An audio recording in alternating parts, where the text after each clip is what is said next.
natin ang number masking feature, no? So isa po tong bagong safety feature na kung mapapansin ninyo, no, kung kayo po tatawag kayo, 'di ba? Dalawa ang option ninyo tumawag sa passenger, either yung free call dun sa app o yung regular phone call.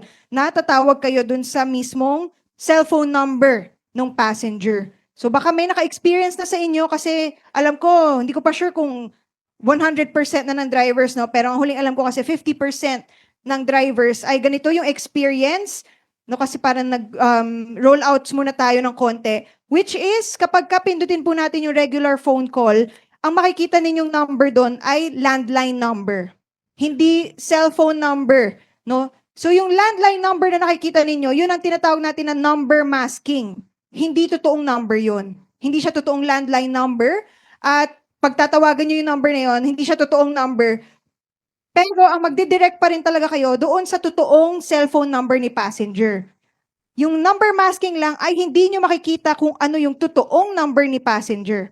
No? Kasi yung iba medyo nagpanic, sabi, wala akong pantawag ng landline. 'Di ba? Wala akong pantawag ng landline, hindi ko matatawagan si passenger. So yun yung worry ng iba. No? Pero again, hindi nyo po kailangan ng load ng landline. No? Kasi mobile number pa rin ang tatawagan ninyo. Ibang number lang ang nakalabas kasi nga para hindi natin ma-save, no, na ma-copy paste, no, yung mga kasi part pa rin to ng data privacy, no, ng passengers. Sige, next. Yon. So syempre, yung iba nag-worry, no, pero sulitin pa rin natin, 'di ba, yung free call option tsaka yung Grab Chat kasi ito yung meron tayo sa ating mga driver apps, 'di ba? Mga libre naman 'yan. Kaya lang yun nga pag may signal issues, doon talaga tayo sa regular phone call.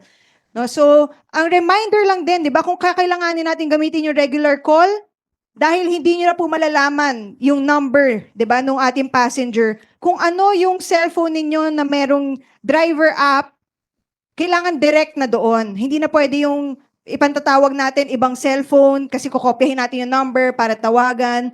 No, so kung ano na po yung number, registered number ninyo, yung gagamitin ninyo pantawag sa passenger, dapat nasa iisang phone na lang din. At siguraduhin nyo na yun yung may load.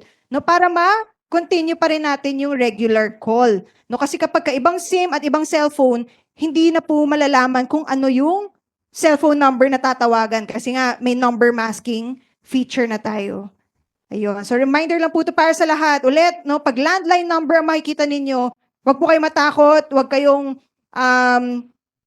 magpa-load pa ng landline kasi cellphone number talaga ang tatawagan ninyo. No, ibang number lang ang lalabas.